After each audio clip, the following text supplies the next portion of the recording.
Thank you, Mr. Mayor. So for 8 years you have sat in that chair, and for 8 years you have ignored Londoners.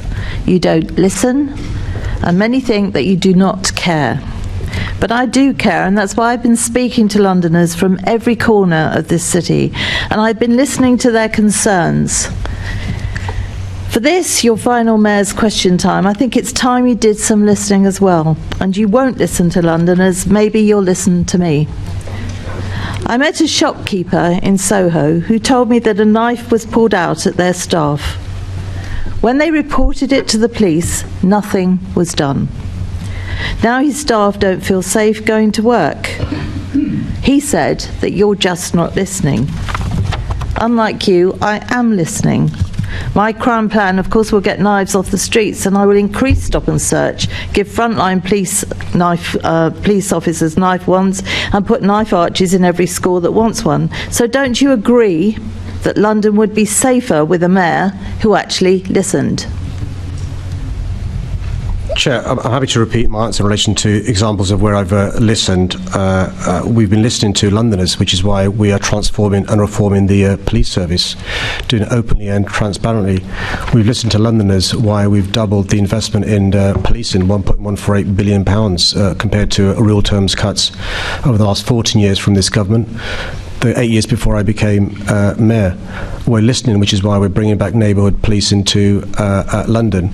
We're listening, which is why the police are responding to burglaries and shopliftings. We're listening, which is why in every ward there is at least one police officer and 2 dedicated ward officers attached to that ward, including additional teams in town centres to address the blight of shoplifting. We're listening, which is why we're encouraging more and more Londoners to join the police service. They can be part of the solution. We're listening, which is why we're working with insurance companies and those in retail and those in the business community to ensure more and more London businesses can feel safe in London. We're listening, which is why the Met Police Service is trying facial recognition. So when a shop recognises somebody in their shop, catches it on CCTV, the police can cross-check that with the facial recognition technology they had. Indeed, yesterday I was listening to the manager of Boots in Waterloo, who's worked closely with the local Safer Neighbourhood team and was commending the local police for the remarkable work they've done in arresting shoplifters, which has reduced burglaries in the local area. Shall I tell you about some other people? In the Boots. Shall I tell you about Chair, I was asked a question about listening. I was giving examples of listening. I was listening to your answer for what it was worth. I spoke to Georgie Clark, who was sexually harassed and assaulted on the London Underground in front of dozens of witnesses. She reported it to TfL, but all they gave her was a leaflet. She wrote to you several times about it, but you completely ignored her. You wouldn't listen, you didn't care. I met with Georgie and we talked about my plan to make our city safer for women, including better support for those escaping domestic violence, a new requirement for TfL staff to take complaints like this seriously instead of passing the buck to the British Transport Police like you do. Don't you agree that the London Underground would be a safer place with a mayor who actually listened? I'm incredibly sorry for the assault that the person you referred to suffered, and I'm sorry if she's written to me and she's not had a response. I'm more than happy to meet with her to discuss her case. What we've done in Transport for London is to make sure we invest more in police officers and enforcement officers. So there are now 2,500 police officers who ensure public transport is as safe as it can be. There are 500 enforcement officers who work at night time as well. There are 77,000 CCTV cameras on public transport across the TfL estate. There are campaigns to encourage people to report when they've been the victim of any incident, whether it's as horrific as sexual assault or something that's less serious, and action is taken. We're also working with British Transport Police to ensure there's more of their resources in London. and we're making sure that when somebody is arrested and charged and prosecuted, we can lobby the government to speed up these trials. Some of these trials taking 2 or 3 years, which is causing huge attrition rates with victims not wanting to go forward. At the same time, you referred to those who are the victims of rape and sexual abuse.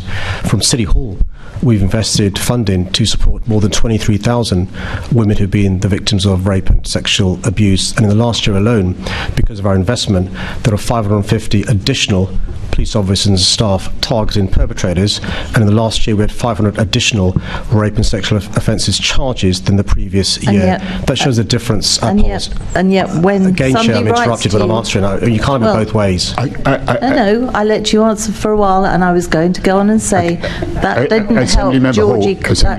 Assembly Member Hall, just to bring it down a bit, I think references within your speech to my plan starts to look like an election pitch, so I think if we could... Oh, I'm sorry, it's just that when I heard the introduction in the first place, I thought, my goodness, that's an election speech if ever I hear one. I'll try and just refer to these very serious matters because actually the Mayor didn't listen and he didn't answer. But I've got a couple more, if I may proceed with those, and I'll leave out... You may, of course. You may, of course, Assembly Member.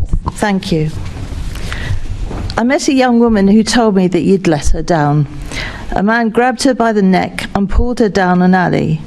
She told me that crimes like this happen on the streets all the time, but nobody talks about it because nobody is listening.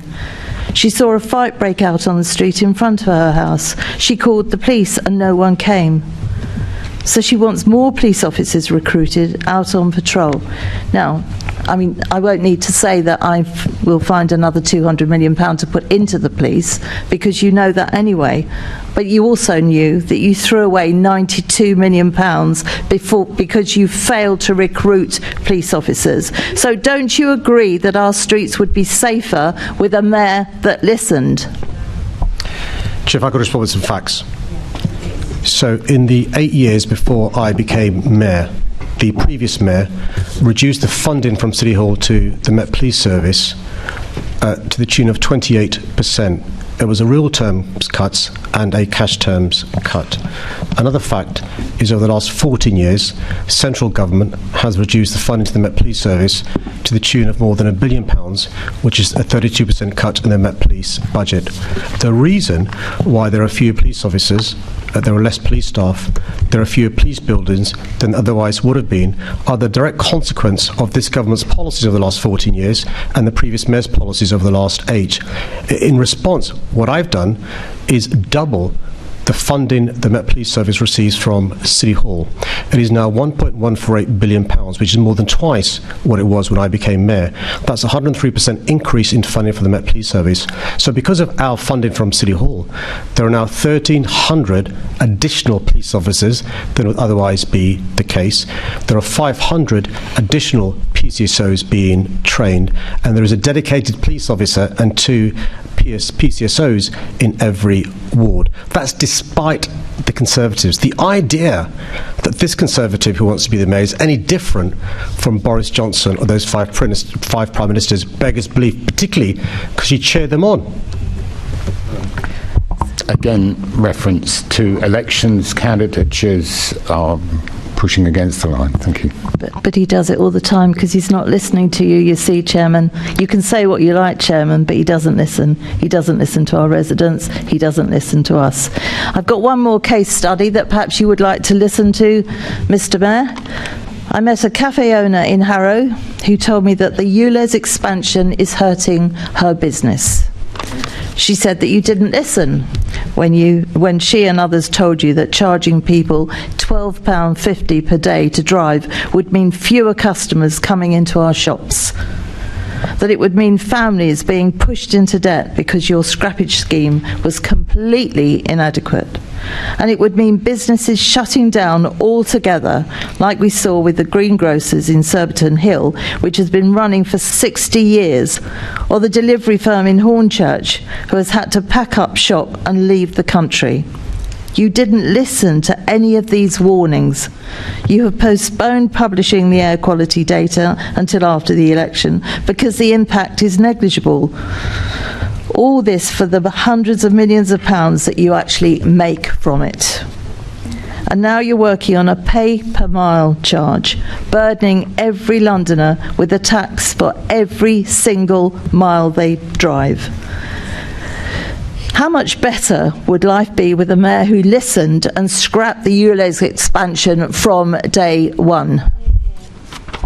Well, I think Londoners should be incredibly worried about somebody aspiring to be the mayor who wants to cancel universal free school meals, who wants to cancel the fares freeze, who wants to cancel clean air, who wants to cancel reforming the police service. I don't resile from Mr. Mayor, that's not an answer to the question. No, Please it never stick is, you to see. an answer to the He question. doesn't listen, Chairman. He doesn't listen, and he's also inaccurate. And somebody needs to start calling you out for being inaccurate. It may be what you want to be saying, but it's inaccurate. It's not the truth. Is it my turn now, Chair? Yes. Okay. I'm quite clear in relation to London's priorities. It's because I've been listening to Londoners, I've responded with universal free school meals. It's because I've listened to Londoners, I responded with the ultra-low emission zone, first in central London, in the face of opposition from the Conservatives, then in inner London, because I was listening, in the face of opposition from the Conservatives, and now in outer London, in the face of opposition from the Conservatives. It's because I listened, I helped Londoners with the cost of living crisis by freezing fares, and it's because I listened, I'm having transparent reform of the police service rather than behind closed doors, as some would like. Oh, sorry, you finished? Okay. So, Londoners have a choice, don't they?